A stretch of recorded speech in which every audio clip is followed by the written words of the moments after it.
l'idée c'était de clôturer cette année jubilaire avec un grand événement jeune pour Lancy qui découvre à nouveau les pas de Saint-Vincent-Ferrier et être présent avec cette assemblée diocésaine sur le port cet après-midi pour la célébration de clôture. Cet événement a commencé ce matin par un concert de louanges fait par les Claire et Luc Winton, puis un petit groupe de musique qui les accompagne. Est-ce que vous voulez courir après Jésus avec nous?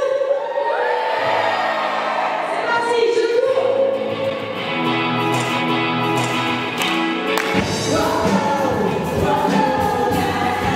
La Pentecôte, c'était pas il y a 2000 ans, c'était pas il y a 600 ans, c'est encore pour nous aujourd'hui.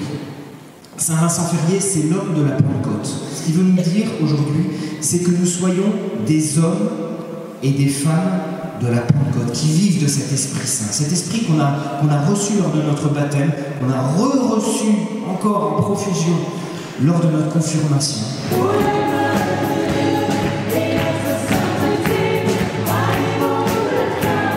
Ils sont en fait dans cet âge où ils sont envoyés aussi en mission. Le but est de saisir un peu cette occasion du jubilé de Saint-Vincent-Ferrier, de voir en Saint-Vincent-Ferrier vraiment un homme de la Pentecôte. On voit qu'il y a une actualisation en Saint-Vincent-Ferrier de ce qu'ont vécu les apôtres à la Pentecôte. Et on se dit, en fait, cette Pentecôte, elle est aussi pour nous aujourd'hui. Elle est aussi pour ces jeunes aujourd'hui. Il y a beaucoup de signes qui sont très positifs de cela et on veut leur faire vivre justement cette Pentecôte pour qu'ils soient véritablement les acteurs, porteurs de l'Esprit Saint, porteurs de cette bonne nouvelle là où ils sont.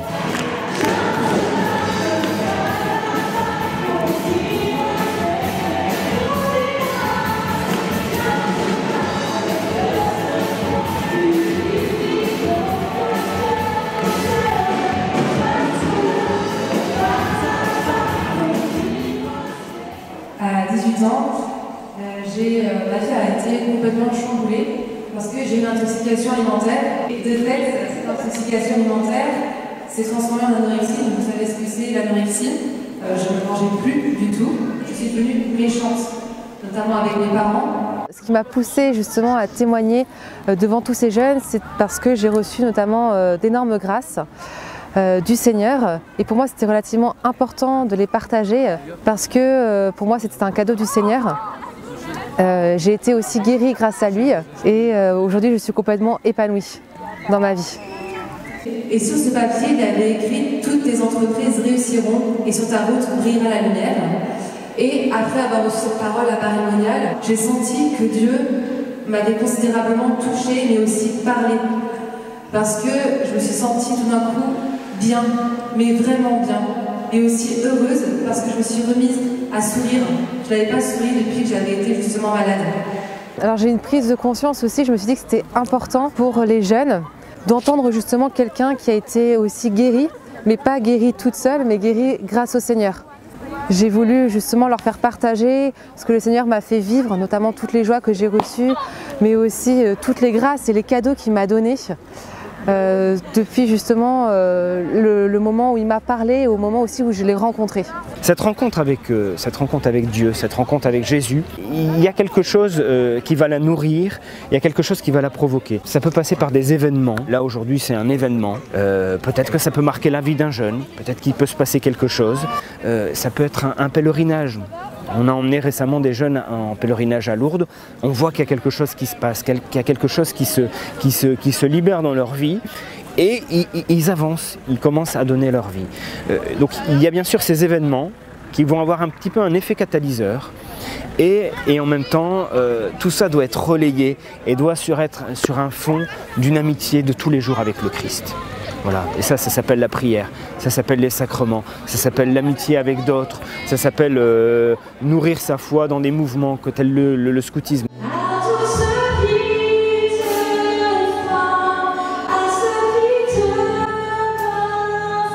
Je dirais vraiment aux jeunes aussi de faire confiance au Seigneur.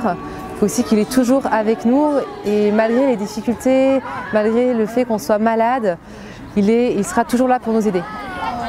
Là, je vais tendre mes bras en avant pour recevoir ce cadeau de l'Esprit Saint.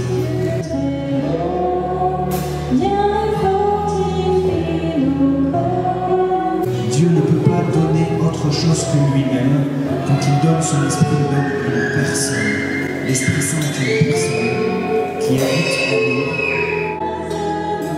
Du coup, le fait de pouvoir proposer des temps forts où il y a à la fois des temps spirituels, des temps d'Eucharistie et aussi des temps de jeu et des temps de détente, je pense que tout ça c'est pour leur montrer, les aiguiller sur leur chemin eux, parce que comme le dit le pape, il faut être soi-même et prendre les jeunes comme ils sont et où ils en sont.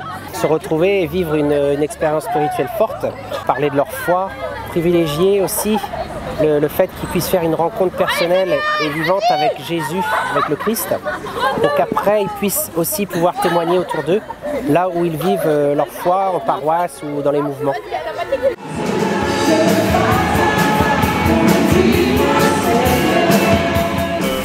On a une série d'épreuves et à l'issue de ces épreuves, on aura des renseignements pour savoir surtout les reliques de Saint-Vincent Ferrier. Et on va gagner!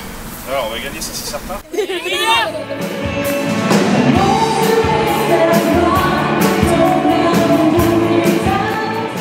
Le but c'est de retrouver Saint-Vincent Ferrier. Je crois que les reliques ont disparu, non? Vous connaissez un peu Vannes ou pas? Non. La prison elle est ici et du coup c'est à l'entrée du couvent.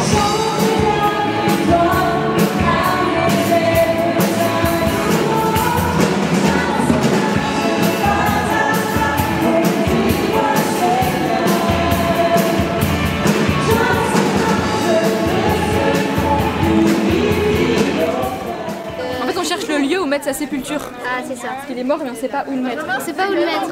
Et on a eu des indices, des lettres et il va falloir qu'on retrouve le nom du lieu où veut être enterré Saint-Vincent Ferrier. Voilà. Vous avez sans doute parmi vous, parmi les équipes, récolté des indices. Vous indiquez le lieu où se trouve Saint-Vincent.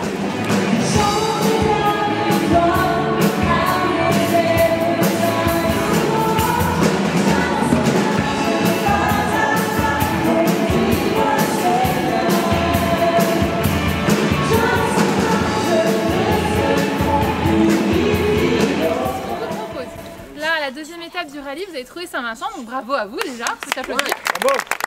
Ils ont trouvé la statue de Saint-Vincent Ferrier et là ils sont en train de préparer des petits fanions pour la procession avec la statue de Saint-Vincent et puis ensuite pour la procession qui mènera les reliques jusqu'au port. On doit dessiner ou invoquer quelque chose en lien de Saint-Vincent Ferrier. Il allait dans le monde entier pour parler au monde entier de qui était Jésus. Dans toute l'Europe. Et il a parcouru 20 000 km.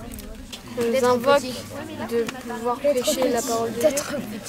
D'en parler à plusieurs personnes, à ceux qui ne sont pas forcément chrétiens catholiques. Et qui se convertissent. Je trouve que ça fait un moment de partage, genre on est vraiment tous ensemble et tout, on se serre les coudes.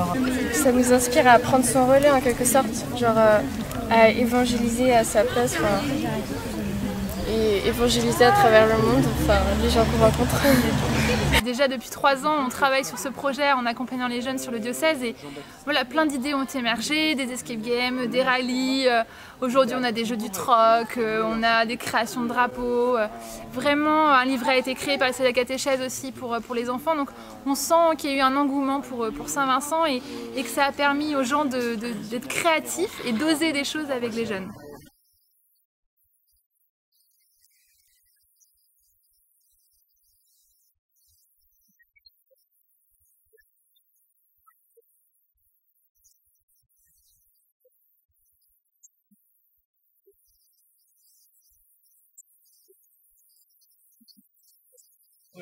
Jusqu'à Tréguier, évangélique ouvrier. Nous pouvons demander 3 choses.